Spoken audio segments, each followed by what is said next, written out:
Sir ice cream. हाँ sir, वो लोग आइस बॉक्स में आइसक्रीम और जूस भी लेकर आए थे सर। मतलब यहीं कहीं खाना वाना खाया इन लोगों ने। ठीक है, ये आइसक्रीम का कप, प्लेट, मतलब यहाँ पे बैठ के उन लोगों ने खाना खाया है। यहीं कहीं आसपास टेंट वेंट लगा के आराम भी किया होगा। यहाँ आसपास कोई ऐसी जगह है जहाँ पे टेंट लगाया जा सके? यस सर, उस तरफ। चलो देखते हैं। अच्छा किया जो आप लोगों ने डॉक्टर सालुंके को तुरंत फोन कर लिया, वरना किसी को पता भी नहीं चलता कि यहाँ पर 26 लोगों की लाशें दबी हुई हैं। सर, ये लाशें किसकी हो सकती और यहाँ पे कैसे है? ये तो इस जमीन का मालिक समर्थ ही हमको बता सकता है।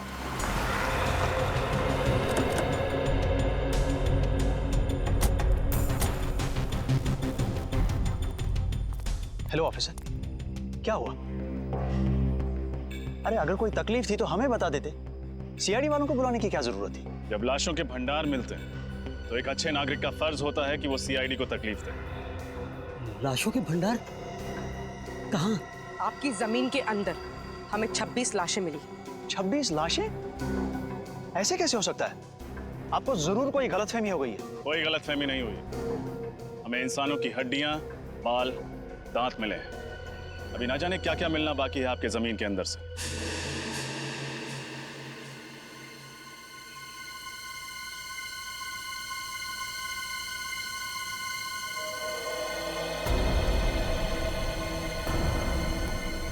भैया यहाँ लेके आओ।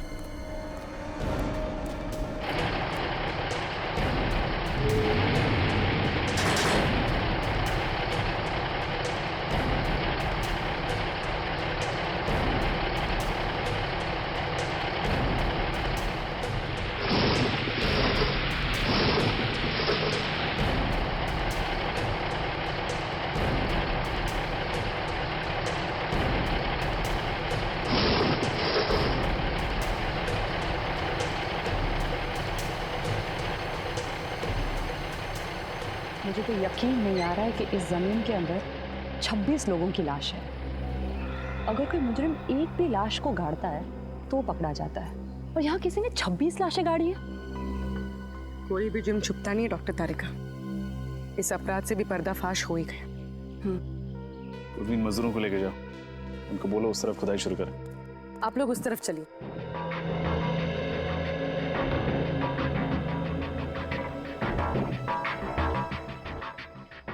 सर, हाँ बोलो। एक चीज,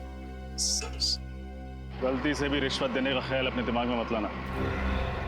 सीआईडी के सामने तुम्हारी दाल गलने वाली नहीं है। वो बात नहीं सर, आप हमें गलत समझ रहे हैं। दरअसल क्या बात है? मैं इस जमीन का मालिक नहीं हूँ सर। तुम मालिक नहीं हो तो कौन है? पता नहीं सर। पता नहीं मतलब? मैं आपको बताता हूँ सर। दरअसल हम सुनसान और अनजान जमीन पर कब्जा कर लेते हैं, उसके बाद उस जमीन को दूसरों को बेच देते हैं, या फिर वहाँ पर मकान या दुकान बना देते हैं। What? हाँ सर, हमें नहीं मालूम था सर। इस जमीन पर कब्जा करने के बाद हमें मुनाफा के बदले जेल की सलाखें मिलेंगी सर। सर हमें बचा लीजिए सर। मुजरिम अक्सर पकड़े जाने के बाद लेखक बन जाते हैं, दिलचस्प कहानियां सुनाने लगते हैं। तुम्हारी भी अच्छी है। नहीं नहीं सर, ये कहानी नहीं है, ये सच्चाई है सर। आप ये जमीन के पेपर देख लीजिए सर। आप किसी भी अच्छे वकील को दिखा लीजिए, वो यही कहेगा कि ये नकली पेपर से। जब तुम्हारी कहानी सच्ची भी है, तुम्हें जेल तो जाना ही पड़ेगा।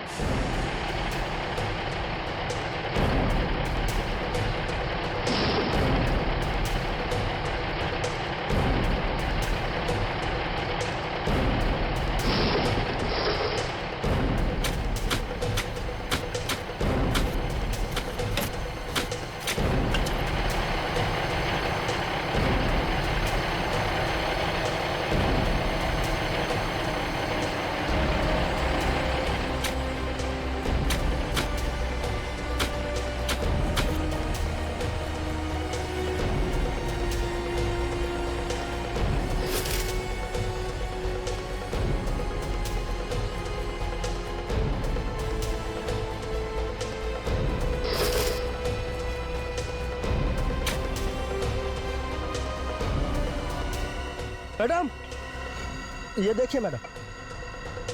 कंकाल। सर,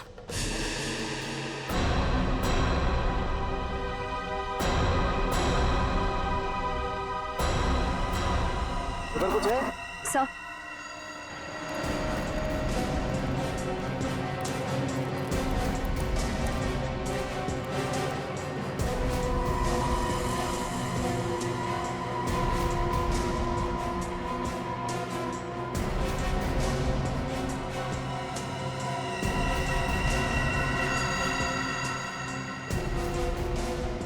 ये देखो, एक और बैग। सर शायद ये लोग यात्री हों। लगता है इनके सामान में कोई आईडी वगैरह हो। बिल्कुल, चेक करते हैं।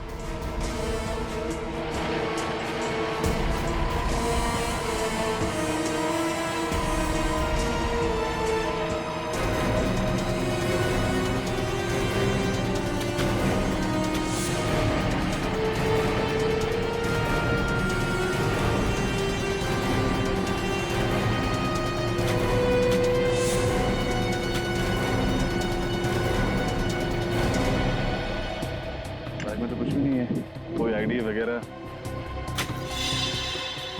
सर, ये देखिए।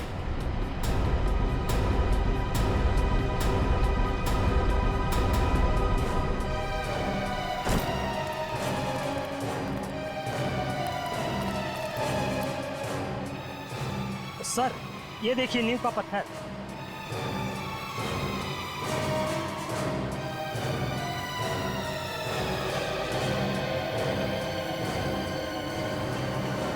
कहीं ऐसा तो नहीं कि यहाँ पर कभी कोई बिल्डिंग हुआ करती थी जिसे गिरा कर इस जगह पर कब्रिस्तान बना दिया गया? हो सकता है।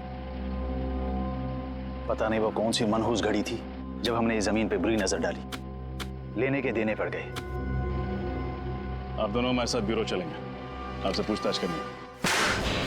जमीनों के घोटाले करने के लिए तुम दोनों को गोल्ड मेडल देना चाहिए। Gold medal. जाने कितनी जमीनों पर गैर कानूनी कब्जा किया तुम लोगों ने और कितने लोगों को वो जमीनें बेच भी दी।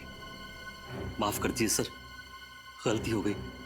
अब हम ऐसी धांधलेबाजी फिर कभी नहीं करेंगे। अरे धांधलेबाजी तो तब करोगे ना जब जेल से छूटोगे। अब आइंदा हम धांधलेबाजी नहीं करेंगे। खज्जर फार्म्स के बारे में बताओ, किसके नाम पर है वो जमीन? बताओ जल्दी। हम सच कह रहे हैं सर, हमें कुछ भी नहीं मालूम। हम तो ऐसे ही जमीनों पे कब्जा कर लेते हैं जो लावारिस होती है। फिर भी कब्जा करने के पहले तुमने रजिस्ट्री ऑफिस से पता किया ही होगा ना कि ये जमीन किसके नाम पे? किया था, और रजिस्ट्री ऑफिस में कुछ महीने पहले आग लग गई थी, जिसकी वजह से इस जमीन के सारे डॉक्यूमेंट चल गए थे। हाँ सर, और जब हमें पता चला कि इस जमीन के आगे पीछे और कोई नहीं है, यहाँ तक कि इसके पेपर्स भी नहीं है, तो हमने तुरंत इसके ऊपर हक जमा लिया। सर, ये रही रजिस्ट्रेशन ऑफिस में लगी हुई आग की रिपोर्ट। आग लगी थी 6 जून 2003 और आग की वजह पेट्रोल। पेट्रोल मतलब सर वो आग जानबूझकर लगाई गई थी, जमीन का इतिहास मिटाने के लिए? हाँ पूर्वी, जानबूझकर लगाई गई थी, क्योंकि खूनी जानता था कि एक न एक दिन वो सारे कंकाल जमीन के नीचे से ऊपर आएंगे। इसलिए अपने आप को बचाने के लिए उसने ये रास्ता ढूंढा था।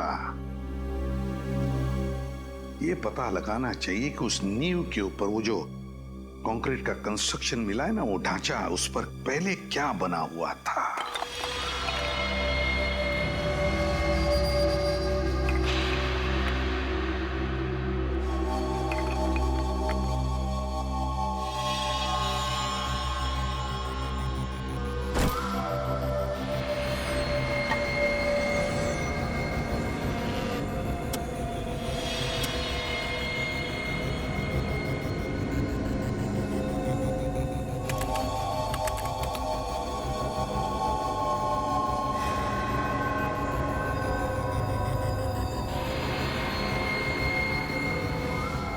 माय गॉड, क्या हुआ सर? तारिका, ये हड्डी जरा गौर से देखो। ऐसा लगता है जैसे इस हड्डी को किसी ने आरी से या 100 चेन से काटने की कोशिश की है। सर, मुझे तो ये खूनी बहुत बड़ा सरफिरा लगता है। कुछ लोगों के स्कल पे तो मुझे दांतों के निशान दिखे। ये देखिए, जैसे कि वो उनका सर ही चबाना चाहता हो। My God. सर कहीं ये किसी जंगली जानवर का काम तो नहीं है? नहीं रोहन, ये किसी जंगली जानवर का काम नहीं हो सकता है, क्योंकि जानवर किसी को खाने के बाद उसे जमीन में गाड़ने की मेहनत नहीं करता। ये काम किसी इंसान का ही है।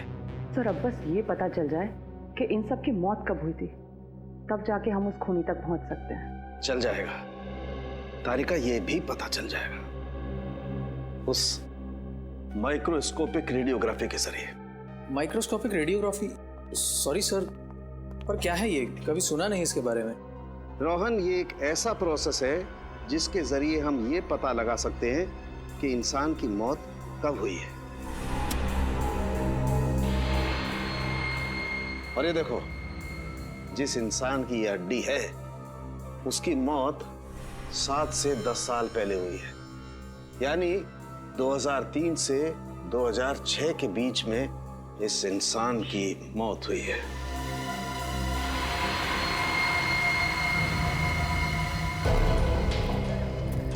और कितनी दूर चलना पड़ेगा अभी?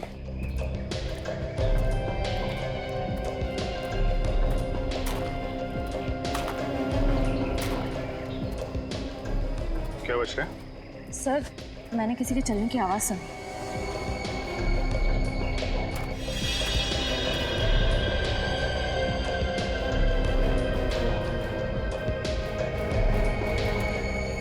यहाँ तो कोई नहीं दिख रहा। सर शायद मेरा वहम होगा। ना सारा खून। ये जितने भी कंकाल हैं इनमें से कुछ लोग विदेशी हैं, जैसे एशियन, कॉकेशियन, अफ्रीकन वगैरह वगैरह। पर सर ये सब कैसे पता चलता है? पूर्वी, इंसान की खोपड़ी सब कुछ बता देती है। उसके सर की बनावट, उसकी जबड़े की हड्डी, उसकी नाक की हड्डी की स्थिति, इस सब से उसके रूट्स के बारे में पता चल जाता है। खूनी तक पहुंचने के लिए हमारा ये जानना बहुत जरूरी है कि ये सब कौन है, इनकी पहचान क्या है। आरव का तो अभी तक पता नहीं चल पाया, लेकिन ये दोनों जरूर स्पोर्ट्समैन रहे होंगे, रनर या कोई एथलीट। अच्छा, इनके पैरों की हड्डियों की बनावट हम आम लोगों से अलग है क्या सर? हाँ, इनके पैरों की हड्डियां आम लोगों के पैरों की हड्डियों से ज्यादा मजबूत है, जैसी एक एथलीट की होती है। सर? हाँ।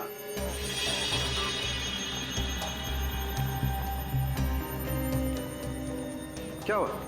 सर इस लड़की के सामान में से ये मुझे कुछ बीज मिले हैं।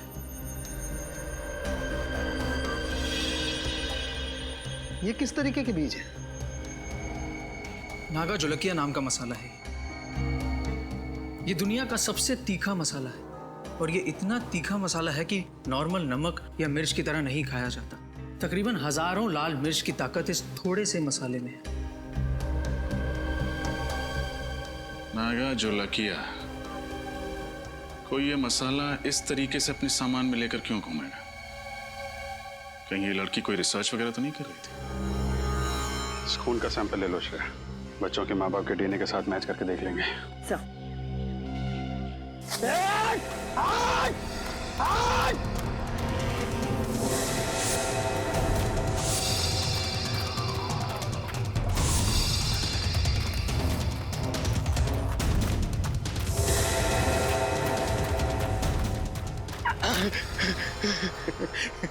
बहुत देर कर दी मेहरबान आते आते। चलो अब अच्छे बच्चों की तरह अपना सारा सामान मेरे हवाले कर दो। नहीं तो क्या करेगा? हाँ? तो तुम्हारे छोटे छोटे टुकड़े करके कौन सी खाई में फेंकेंगे पता भी नहीं चलेगा किसी को। नहीं नहीं प्लीज आप ऐसा मत करिए। ये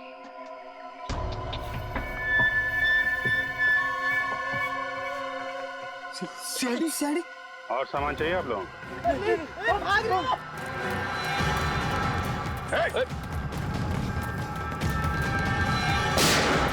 भागोगे तो गोली लग जाएगी, भागो मत। कहाँ भाग रहे थे? हैं? हमें माफ कर दो साहब, हम दोनों तो छोटे मोटे लुटेरे हैं साहब। मासूम लोगों को लूटते हो, बाद में उनको मार के फेंक देते हो। नहीं साहब, हम लुटेरे हैं, खूनी नहीं है साहब। हम लोगों ने किसी को नहीं मारा साहब। अच्छा, फिर ये 3 लड़के कहाँ हैं? क्या किया तुम लोगों ने इनके साथ? कुछ भी नहीं किया, उल्टा उन लोगों ने हम लोगों को मारा। तो उस पेड़ पे वो खून तुम्हारा है? वो खून तो इस वाले लड़के का साहब। मारपीट के दौरान थोड़ी सी चोट लगी थी साहब। किस तरफ गए वो लड़के? जेल की तरफ। जेल की तरफ। चलो दिखाओ। मैं होल्ड करता हूँ। हाँ, जल्दी बोलो।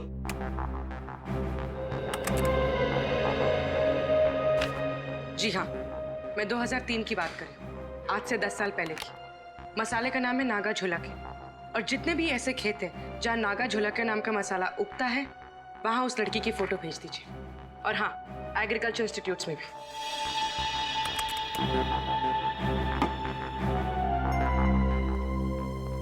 सर, हमें जिन लोगों के कंकाल मिले हैं, उनके गायब होने की रिपोर्ट अभी तक नहीं मिली है। और इनमें से कुछ लोग विदेशी भी हैं। पता नहीं उनके घर वालों ने उनके गायब होने की रिपोर्ट कहाँ पे लिखवाई है।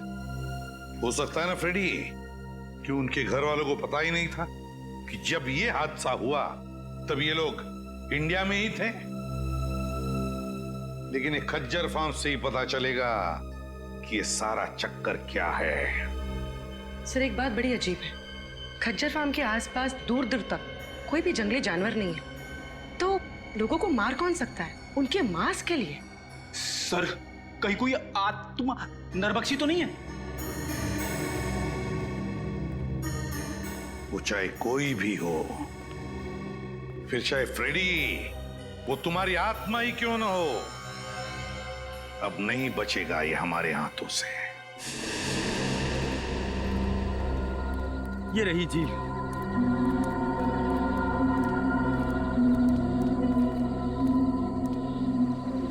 निखिल, श्रेया, झील के आसपास का एरिया अच्छी तरीके से चेक करो, देखो कुछ मिलता है क्या। साहब, हम लोग जा सकते हैं? तुम लोग जाओगे, लेकिन सीधे जेल जाओगे। हाँ।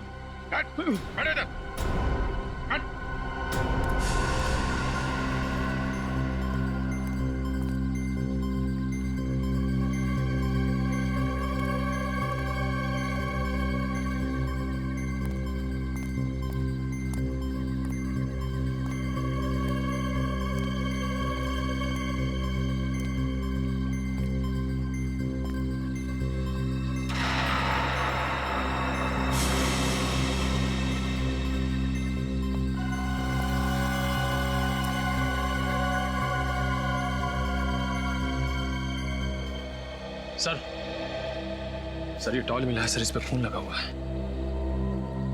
जरूर ये किसी घायल लड़के का ही होगा।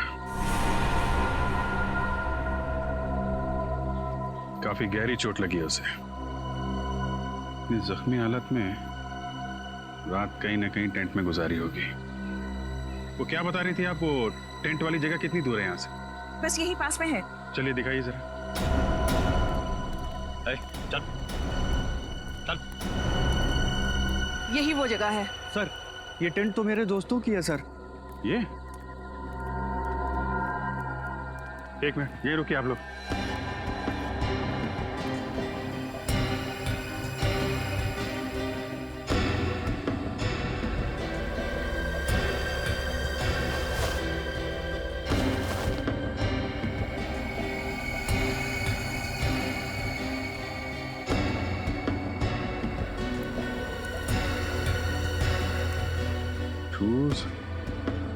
टूटे हुए टेंट, बिखरा हुआ सामान, क्या हुआ क्या यहाँ पे?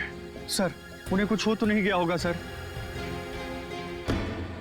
सर, हो सकता है ये किसी जंगली जानवर ने हमला किया हो। पर सर, इस इलाके में तो कोई जंगली जानवर है ही नहीं। जानवर नहीं है तो फिर ये सब?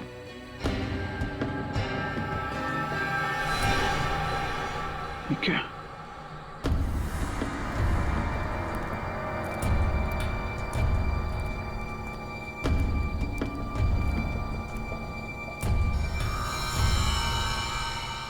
बहुत सारा खून है।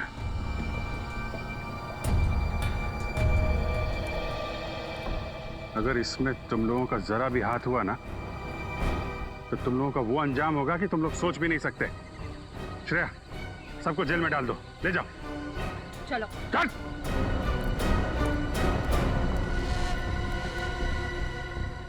यहां से आगे घसीटने के निशान भी दिख रहे हैं। देखते हैं ये निशान कहां लेके जाते हैं।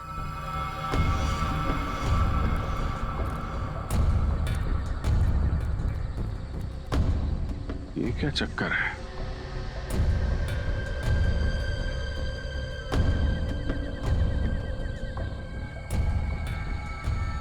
एक मिनट, आप लोग यहीं पे रुकिए। सर, मिट्टी काफी ढीली लग रही है। ऐसा लग रहा है हाल फिलहाल में खुदाई हुई है। मामला गड़बड़ लग रहा है।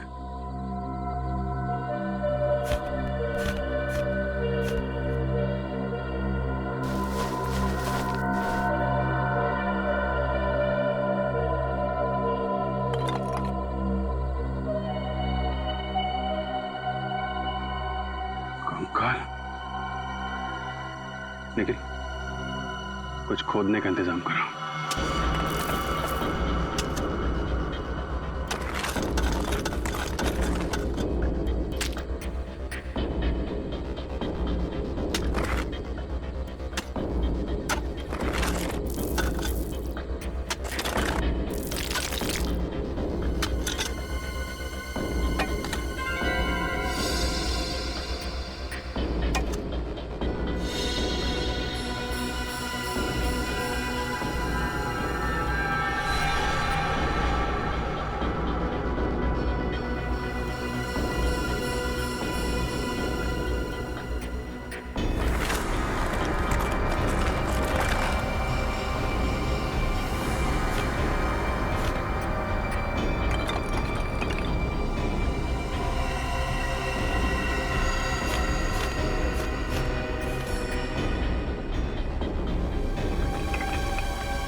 ये क्या चक्कर है?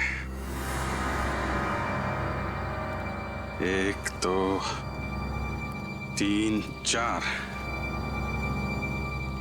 ये जसवीर तो कह रहा था कि उसके 3 दोस्त गायब हैं। चौथा कहां से आ गया? हाँ सर, हमें 3 की तलाश थी, यहाँ चौथा भी आ गया। जसवीर, तुम्हारे तीनों दोस्तों के साथ में कोई और आदमी भी था क्या? नहीं सर।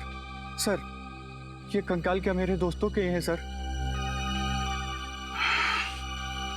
बहुत जल्द पता चल जाएगा।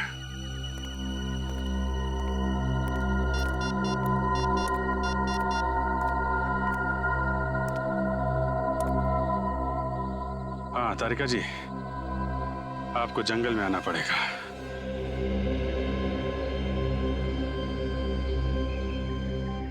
अभिजीत, इन सभी की मौत को ज्यादा दिन नहीं हुए, लेकिन ये वाला कंकाल बाकी 3 कंकालों से कुछ अलग कहानी बता रहा है। ये बात तो है डॉक्टर तारिका, ये कंकाल इन तीनों कंकाल से अलग तो है।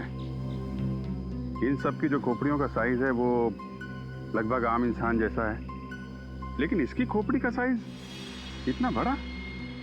ये आम इंसान की तरह नहीं लग रहा है। डॉक्टर तारिका, इनकी मौत कैसे हुई होगी? श्रेया,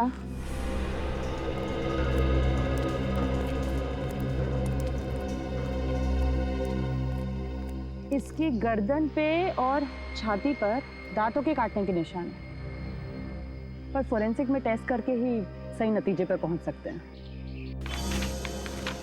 खजर फंड से मिली फाउंडेशन के अनुसार ही मैंने ये ब्लूप्रिंट तैयार किया। काफी बड़ी जगह है ना? जी सर, इसको देखकर नहीं लगता है कि ये किसी का घर या ऑफिस होगा। दो स्विमिंग पूल की जगह छोड़ी गई है सर। दो स्विमिंग पूल तो किसी होटल या रिसोर्ट में ही हो सकते ना? बिल्कुल सही कहा आपने। इसे देखकर लगता है ये जरूर कोई होटल या रिसोर्ट होगा, क्योंकि कॉरिडोर की जगह भी छोड़ी गई है। और ये यहाँ पर हमें सबसे ज्यादा लाशें मिली इस एरिया में। यहाँ क्या हो सकता है? मुझे लगता है सर ये होटल या रिसोर्ट का गार्डन हो। कोई होटल या रिसोर्ट, कोई होटल या रिसोर्ट जहां पर लोग रहने जाते थे पर जिंदा वापस नहीं लौटते थे।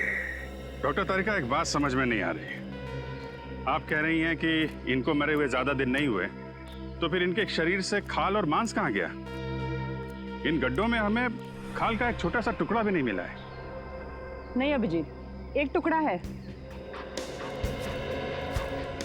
यहाँ पे।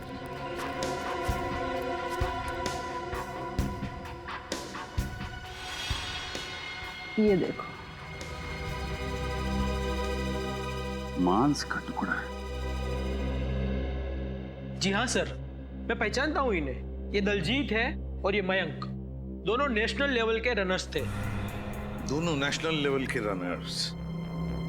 पर हुआ क्या, गायब कैसे हो गए ये? सर 10 साल पहले अप्रैल 2003 में मुंबई में एक इंटरसिटी टूर्नामेंट हुआ था। ये दोनों उसी में भाग लेने आए थे। टूर्नामेंट खत्म होने के बाद हम लोग तो उज्जैन वापस चले गए, लेकिन ये दोनों माथेरान घूमने जाना चाहते थे। फिर सर इन लोगों ने रिक्वेस्ट की थी कि ये 2-3 दिन में वापस आ जाएंगे, लेकिन इनकी कोई खबर नहीं आई। इस लड़की को तो आप जानते ही हैं ना? हाँ सर, ये रिया है। ये पंचगिनी गई थी हाइब्रिड प्लांट के रिसर्च के लिए। मुंबई रुकने का इसका कोई प्लान नहीं था, पर शायद उस रात काफी हाईवे पर जाम था, इसलिए मजबूरी में यहाँ इसे रुकना पड़ा। खज्जर फार्म में? जी। पूर्वी ये तीनों के तीनों, ये दो लड़के और ये लड़की मुंबई शहर के नहीं थे, बाहर के थे, बाहर के। और सर ये तीनों खज्जर फार्म में रुके थे। वही तो, तीनों खज्जर फार्म में रुके। इस मांस का रंग बिल्कुल सफेद हो गया है। डॉक्टर तारिका, ऐसा सफेद तो केमिकल की वजह से होता है ना? हाँ, खूनी ने इन चारों की खाल निकालने के लिए जरूर कोई सॉल्यूशन या फिर केमिकल का इस्तेमाल किया है। सर हमें यहाँ आसपास से किसी भी केमिकल के ट्रेसेस या लैब वगैरह कुछ नहीं मिला है। इसका मतलब इन चारों को मारा कहीं और गया है और बाद में इन्हें यहाँ पे लाके गाड़ दिया गया।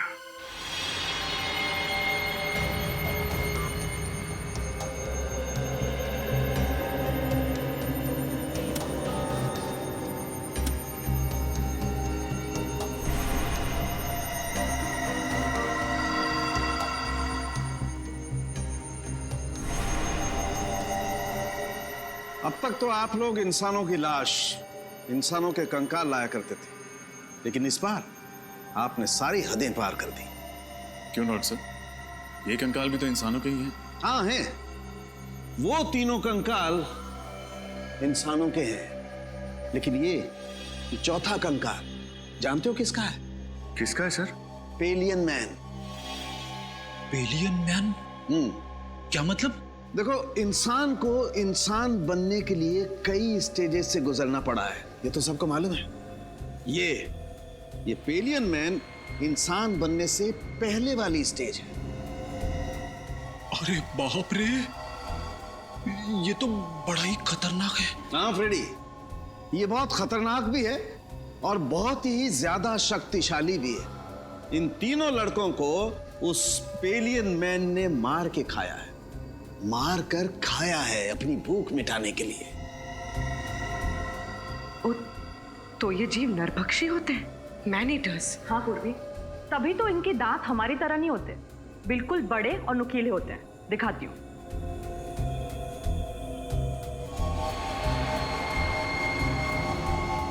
ये देखो,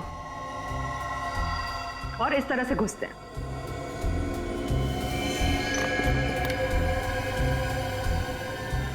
सर हमें तो लगा था ये किसी जंगली जानवर का काम है, ऐसा भी कोई जीव हो सकता है ये तो हमने सोचा ही नहीं था। लेकिन विनीत, अगर इन 3 लड़कों को इस जीव ने मारा है तो फिर इस जीव को किसने मारा? क्योंकि इसकी खाल भी बिल्कुल उसी तरह निकाली गई जिस तरह इन 3 लड़कों की निकाली गई थी। मुझे लगता है इस पेलियन मैन को कोई और कंट्रोल करता है। आप शायद सही कह रहे हैं सोलंकी साहब, क्योंकि अगर इसे कोई और कंट्रोल नहीं कर रहा होता तो ये अब तक शहर में घुसकर तबाही मचा चुका होता। कोई तो है जो इसे इसकी खुराक देता है। उस एरिया के सारे रिसोर्ट्स में जाके चेक करना होगा। सर, ये रिसोर्ट और कितनी दूर है? बस थोड़ी देर में आ जाएगा। वो देखो।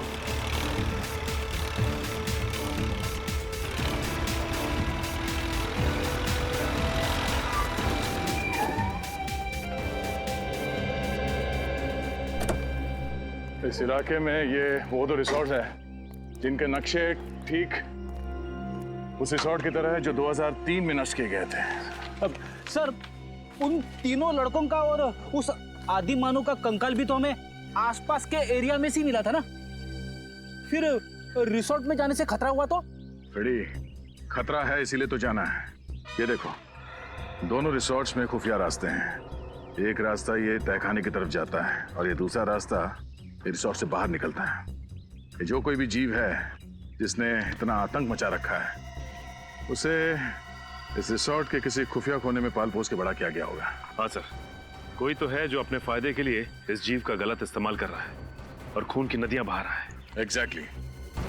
वो जो कोई भी है, आज की रात उसकी जिंदगी की आखिरी रात होगी। काम करते हैं, मैं और सचिन ये सामने वाले रिसोर्ट में जाते हैं। फिर तुम और निखिल यहाँ इस रिसोर्ट में जाओ। सर, मैं आपके साथ आता हूँ। नहीं, निखिल की रक्षा के लिए तुम्हें इसके साथ जाना पड़ेगा। चलें सर? चलो, डरना नहीं, मैं हूं ना।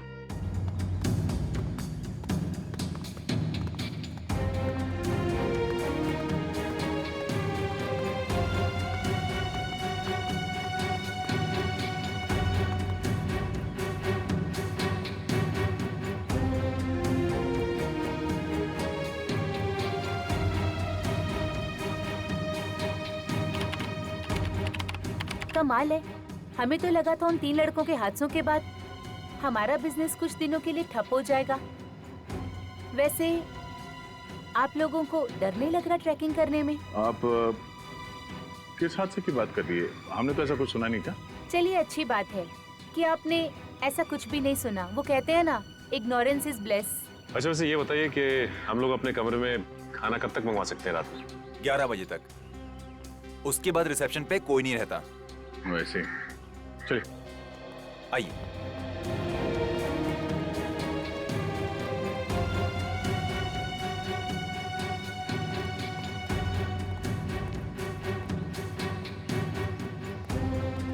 सर, मुझे इनके तौर तरीके यहाँ कुछ ठीक नहीं लग रहे। तू फिक्र मत कर निखिल, दया सर ने भेजा है मुझे तेरी रक्षा करने के लिए। मैं तेरी मूंछ का एक बाल भी बाका नहीं होने दूंगा। लेकिन सर, मेरी तो मूंछ ही नहीं है। तू उगानी चाहिए थी ना। अब ये भी मुझे समझाना पड़ेगा तुझे। अरे 11:30, चलो।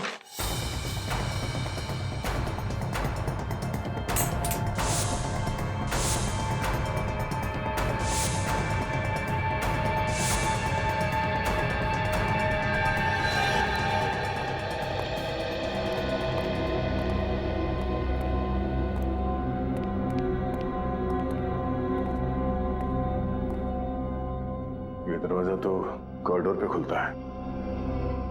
नीचे चलते हैं।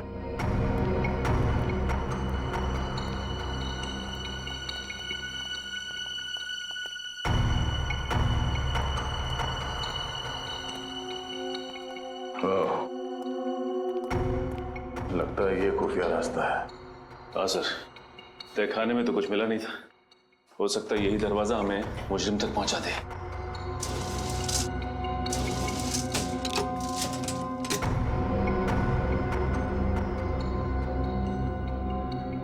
ये तो दरवाजे पे बुरी तरह से जंग लगी हुई है। ऐसा लगता है दरवाजा काफी साल से खुला ही नहीं है, किसी ने हाथ तक नहीं लगाया इसे। ये दरवाजा। आप लोग यहाँ क्या कर रहे हैं? हाँ वो पानी चाहिए था तो ढूंढते ढूंढते यहाँ आ गए। यहाँ पे? यहाँ पे नहीं, हम लोग रिसेप्शन की तरफ जा रहे थे, लेकिन रास्ता भूल गए। वैसे ये रास्ता कहाँ जाता है? कहीं नहीं, ये दरवाजा हमेशा बंद रहता है। इस रिसोर्ट में और भी कई दरवाजे हैं जो हमेशा बंद रहते हैं। ये रिसोर्ट तो भूल भुलैया है। आप लोग अपने कमरे में चलिए, मैं पानी लेके आता हूँ। सर अगर इस रिसोर्ट में कुछ नहीं है तो फिर जरूर अगले रिसोर्ट में कुछ होगा। इस फ्रेडी को फोन करके देखते हैं।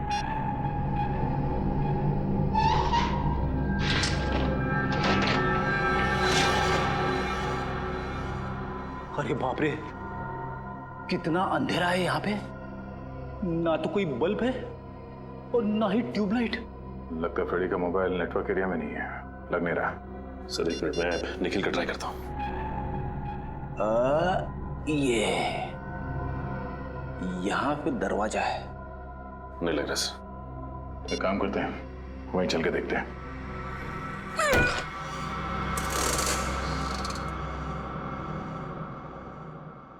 अरे एक और खुफिया दरवाजा। हाँ सर।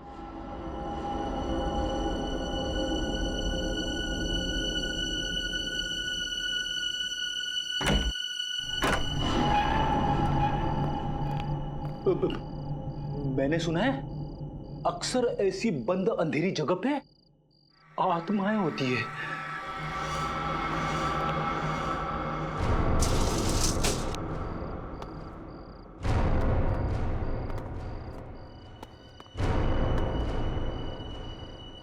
इतना सारा खून, खूनी आत्मा। सर खूनी आत्मा नहीं, नरबख्शी जीव। सर उन मुजरिमों ने उस नरबख्शी जीव को यहीं छुपा रखा है और अपने गुनाहों को अंजाम दे रहे हैं। ये चाकू, ये हड्डियां, ये खून, सर मुझे पूरा यकीन है वो नरबख्शी जीव यहीं पे है सर, यहीं पे। मगर है कौन वो जिसने इस नरभक्षी जीव को पाल के रखा है? उसे जरा भी डर नहीं लगा कि अगर इस नरभक्षी जीव ने उसे ही खा लिया तो? ये क्या है सर? रिसोर्ट के नक्शे के हिसाब से रिसोर्ट से बाहर जाने का ये खुफिया रास्ता है। सर दरवाजा तो खुला हुआ है। हाँ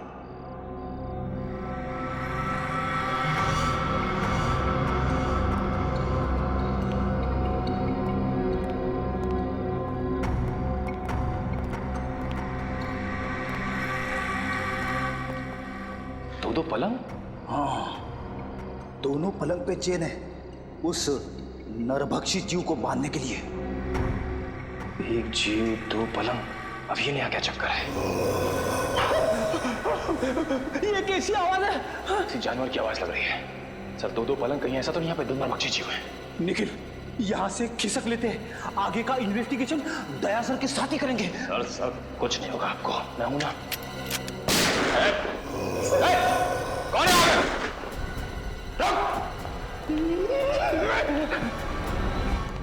ये गेट खुला है। सर फिर तो फ्रेडी और निखिल इतनी गए होंगे। हाँ निखिल, सही देखिए, हड्डी और ये खून। ओह नो,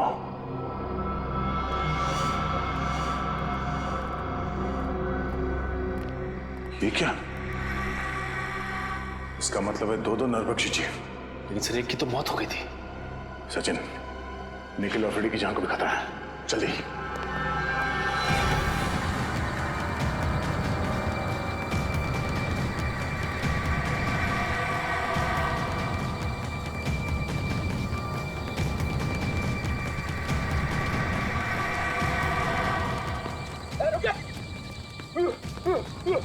भागना मत, वरना गोली चला दूंगा। रुक।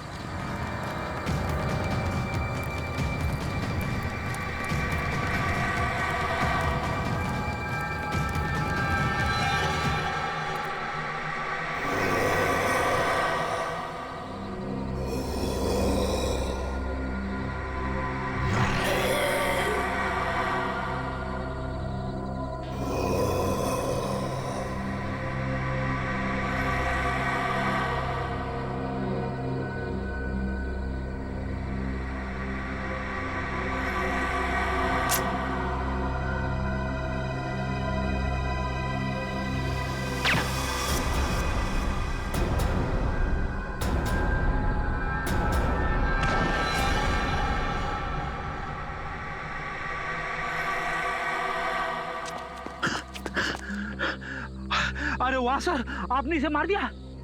नहीं फ्रेडी, सिर्फ डांट से बेहोश किया इसे।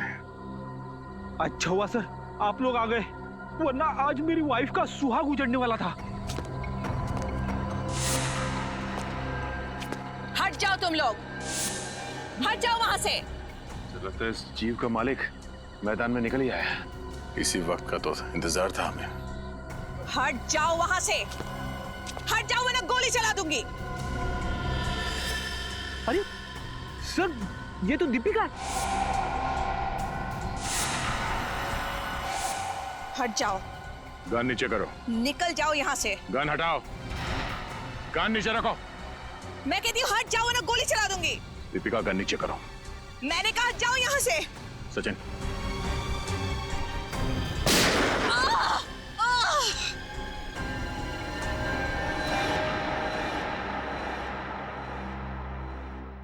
मेरे पिताजी एक एंथ्रोपोलॉजिस्ट थे, मानव वैज्ञानी। बहुत साल पहले वो मंटोनियो नाम के एक छोटे से टापू में गए थे, जहां से वो दो ऐसे जीव लेके आए जो ना तो इंसान थे और ना ही जानवर। उन्हें देखकर ऐसा लगता था जैसे वो इंसानों से एक स्टेज पीछे हैं। एक मिनट, तुम्हारे पिताजी उन लोगों को यहाँ इंडिया में कैसे लेके आए? ये तो गैर कानूनी है ना? जी, स्मगल करके, गैर कानूनी तरीके से। तो जैसे जैसे वक्त बीतता गया, उनके साथ मेरा लगाव बहुत बढ़ गया। पर मेरा यकीन मानिए सर, मैं बिल्कुल नहीं जानती थी कि जैसे जैसे वो बड़े होते जाएंगे, वो नरभक्षी बन जाएंगे, मैन ईटर्स। और इसीलिए तुमने उनकी इंसानी मांस खाने की भूख को मिटाने के लिए रिसोर्ट में जितने भी लोग आते थे, उनका शिकार करना शुरू कर दिया। तो मैं और क्या करती? मुझे डर था कि कहीं एक दिन उन्हें अपना खुराक ना मिले तो शायद वो मुझे ही अपना शिकार बना लेंगे। अगर इतना ही लगाव था तुम्हें इन दोनों से, तो तुमने एक जीव को मार क्यों दिया? क्योंकि वो मेरे कैद से भाग गया था और उसने उन तीनों लड़कों को मार दिया। और जब इस तरह के जीव अपने मालिक का आदर और सम्मान नहीं करते हैं, तो उन्हें मार ही देना चाहिए। सर, क्या मैं एक आखिरी बार उससे मिल सकती हूँ? प्लीज। वो कहाँ है? कैसा है वो? उसे हमने एंथ्रोपोलॉजी डिपार्टमेंट भेज दिया है।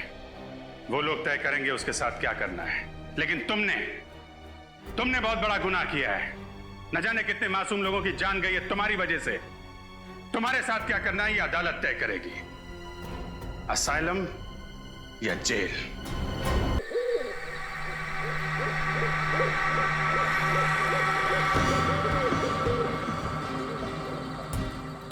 अरे यार, इतना एडवेंचर तो मैंने अपनी पूरी जिंदगी में नहीं की जितना इन पिछले कुछ घंटों में हो गया। वाकई यार, बहुत हो गई हाइकिंग साइकिंग। अरे विनय, तू ठीक है ना? हाँ, मैं ठीक हूँ। अगर तू कहे तो यार, शहर जाने वाला रास्ता हम अभी ढूंढ सकते हैं। रात को रास्ता कहाँ ढूंढेंगे यार? एक काम करते हैं, सवेरे होने तक यहीं पे रुक जाते हैं, सवेरे होते ही निकल लेंगे। ये हुई ना बात। अरे यार, एक हील अंदर नहीं जा रहा यार। खैर यार, कुछ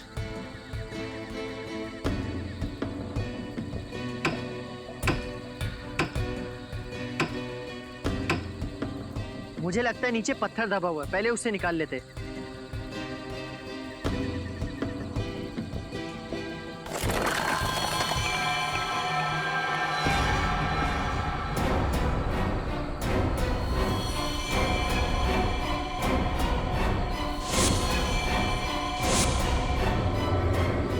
यार, हम किसी कब्रिस्तान में तो नहीं आ गए ना?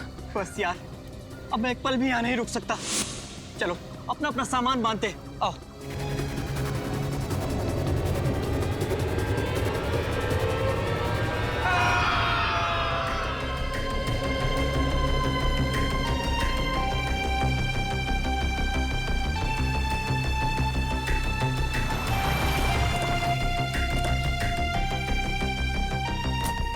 आइए सर, आइए। चल।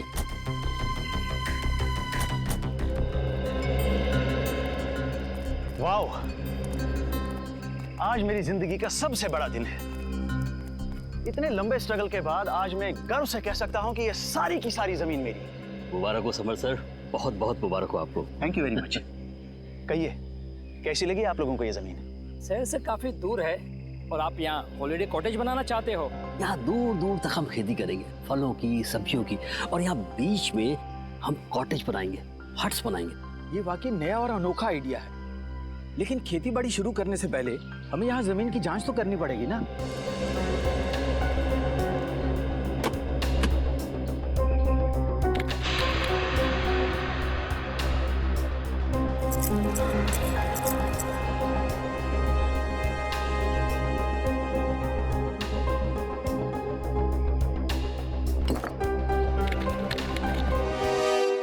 तो जसवीर, तुमने अपने 3 दोस्तों को कल शाम को यहाँ पे छोड़ा था और उसके बाद से उनका पता नहीं चल रहा है। हाँ सर, उन्होंने कहा था कि सुबह 6 बजे तक वो आ जाएंगे सर। मुझे काफ़ी फिक्र हो रही है सर। वो लोग जब बहुत ज़्यादा लेट हो गए तो मैंने प्रिंसिपल साहब को इन्फॉर्म किया सर। सर मैंने सुना है ये बहुत ही खतरनाक इलाका है। यहाँ लोग अक्सर गुम हो जाते हैं और लूटपाट भी बहुत होती है। सर मैडम बिल्कुल सही कह रही है, इसलिए मैं ये 2 गाइड्स मार्को और दीपिका को आपके साथ भेज रहा हूँ ताकि वो उन्हें ढूंढने में ये आपकी मदद करें। मार्को और दीपिका, आप लोग तो इस इलाके से अच्छी तरीके से परिचित होंगे ना?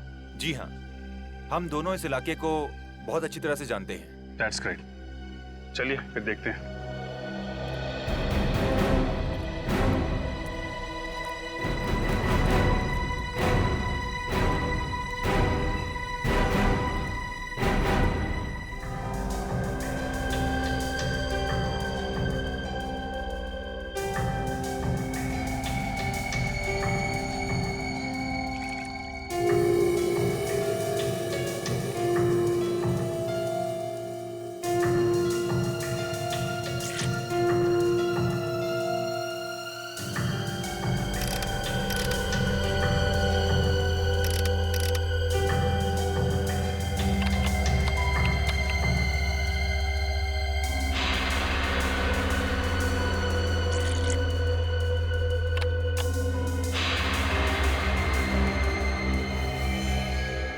नो, क्या हुआ? मिट्टी बंजर है क्या? नहीं, ऐसी तो कोई बात नहीं है। तो फिर ये देखो, मिट्टी में से क्या मिला है? ओह माय गॉड, अब हम क्या करेंगे? करना क्या है, सीआईडी में डॉक्टर सालुंके को फोन करते हैं। Hello doctor Salunke?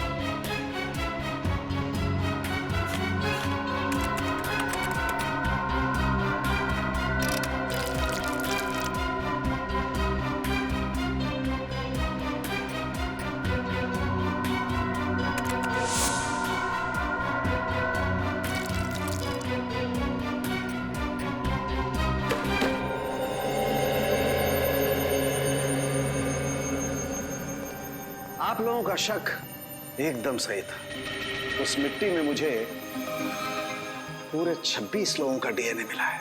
आपका मतलब 26 लोगों को गाड़ा गया था वहां पे? वो जगह पे कोई कब्रिस्तान तो नहीं था?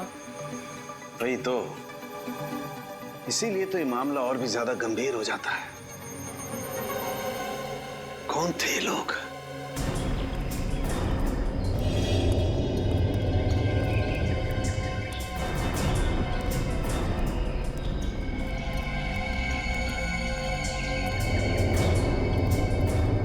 इधर बाईं तरफ और दाईं तरफ क्या है? बाईं तरफ खाई है और दाईं तरफ एक जमीन का टुकड़ा है। अगर किसी को हैकिंग करनी होती है तो वो सीधा इसी रास्ते से ऊपर जाता है। इधर? Yes sir. सर, कहीं वो लोग इस खाई में तो नहीं गिर गए होंगे? पहले चलो देखते तो हैं, आ जाओ।